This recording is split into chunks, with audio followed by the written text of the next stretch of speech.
This channel does not promote any violent, harmful, or illegal activities. All content provided by this channel is meant for an education purpose only. তাহলে কি দাঁড়ালো? শুধু অবলাকান্ত নয়, অনেকেরই বলার সময় খেয়াল থাকে না।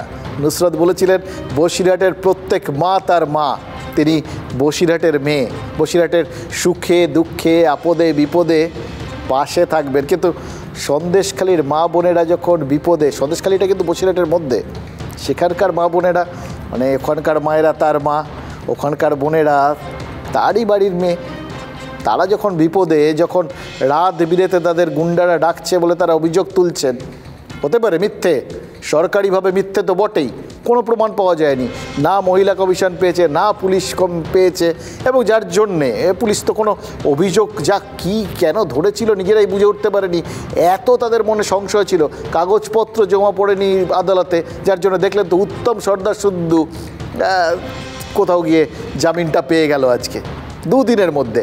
শনিতে গ্রেফতার, সোমে জামিন, একদম এত সুইফট, মানুষকে বিনা বিচারে যাতে কেউ কিচ্ছু মানে অন্যায়ভাবে কেউ যেন শাস্তি না পায়, এই বিচারটা আগেই কেউ না কেউ করে দিচ্ছে আর কি। কিন্তু নুসরত, সত্যি হোক মিথ্যে হোক, ওখানকার মা বোনেরা যখন অভিযোগ তুলেছেন, তিনি যখন কথা দিয়েছিলেন, তার তো যাওয়ার কথা ছিল। কোথায় তিনি? এখন সন্দেশখালীর মা বোনেরা কিন্তু রাস্তায়, তাদের হাতে লাঠি ঝেঁটা যে যা পেয়েছেন নিয়ে বেরিয়েছেন, তারা প্রতিবাদ করছেন। এবং সবথেকে বড় কথা, পুলিশের কাছে লিখিত অভিযোগ নেই, তাদের হাতের প্ল্যাকার্ডগুলোতে লিখিত অভিযোগ রয়েছে। প্ল্যাকার্ডগুলো যেগুলো দেখেছিলেন, একবার চোখ বন্ধ করে সেগুলোতে দেখুন, নির্দিষ্ট নাম করে করে সব অভিযোগ রয়েছে। তাতে শেখ শাহজাহানের নাম রয়েছে, তাতে শিবু হাজরার নাম রয়েছে, সবার নাম রয়েছে, এবং তাতে তাদের সঙ্গে কি হচ্ছে তার অভিযোগ রয়েছে। তাহলে তখন বসিরহাটের মেয়ে নুসরত, তিনি কি করছেন?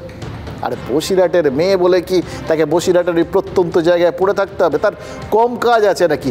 সোশ্যাল মিডিয়ায় তিনি অ্যাক্টিভ আছেন রেগুলার, সোশ্যাল মিডিয়া তো সব জায়গায় ছড়িয়ে থাকে, মানে তিনি রনে বনে জঙ্গলে সন্দেশখালীতে সর্বত্র আছেন, ছবি টবি পোস্ট করছেন, মানে কি সেই সমস্ত জায়গাতেও তিনি পৌঁছে যাচ্ছেন, ভার্চুয়ালি হয়তো, কিন্তু যাচ্ছেন তো। হ্যাঁ, ফিজিক্যালি সন্দেশখালী যাওয়ার সময়টা পাচ্ছেন না। সন্দেশখালীর মানুষ কিন্তু জানতে চাইছেন, জানেন তো, কোথায় তাদের সাংসদ? তিনি কেন আসেন না? তিনি কেন আমাদের বিপদের মুখে ঠেলে দিয়ে চলে গিয়েছেন? আমরা তো তাকে ভোট দিয়েছি। উনি পার্টির যে একজন সাংসদ, এটা তো আমার মনেই হয় না। প্লাস এই যে অগ্নিগর্ভে এখন মা বোনেরা এই যে ক্ষিপ্ত হয়ে উঠেছে, এইখানে নুসরাত জাহান কোথায় কোথায় আছে? সে কোথায় হারিয়ে গেছে? বসিরহাটের মানুষের কথা তো শুনলেন, তাদের শুনে মনে হচ্ছে না কোথায় শুনতে পাচ্ছি, তোমার দেখা নাই রে, তোমার দেখা নাই। এবার পাবলিকের পালস বুঝে নুসরতকে ওখানকার বসিরহাটের একটা হাসপাতাল, মানে সবসময় সিরিয়াস কথা বলতে ভালো লাগে না, কিছু কিছু জিনিস থাকে, এবং এটাই হচ্ছে বাঙালির রসবোধ, জানেন তো।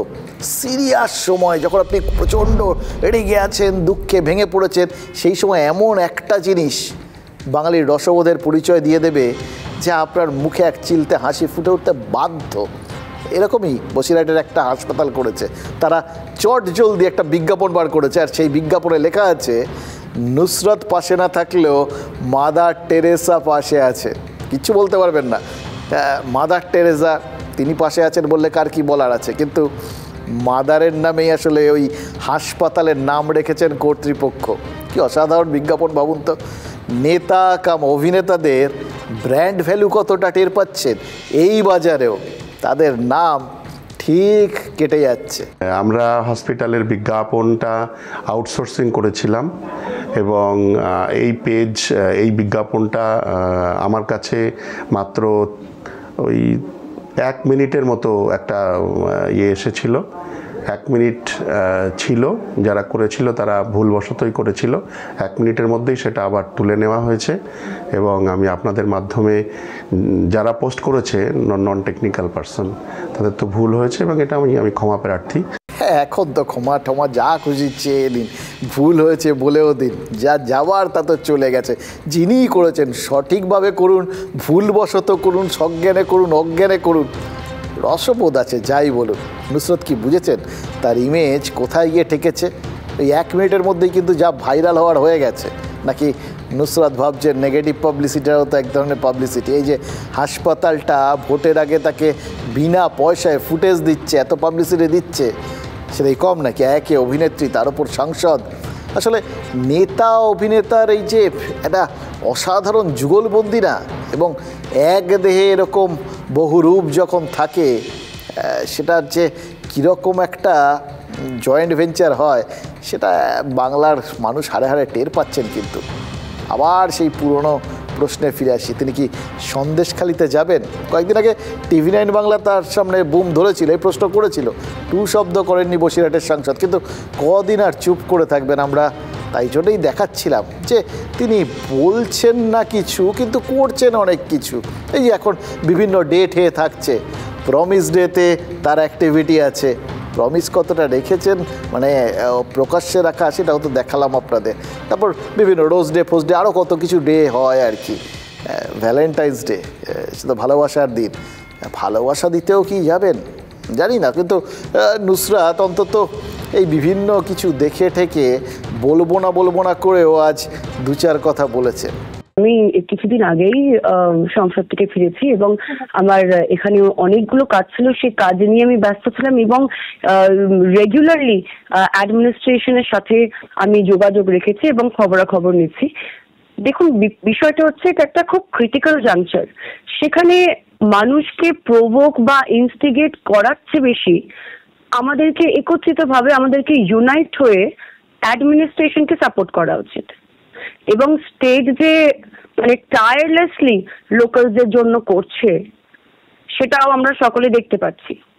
আর ইলেক্টেড জনপ্রতিনিধি হিসেবে আমি কিন্তু রেগুলারলি কমিউনিকেশন রেখেছি অথরিটির সাথে এবং যোগাযোগ চলছে।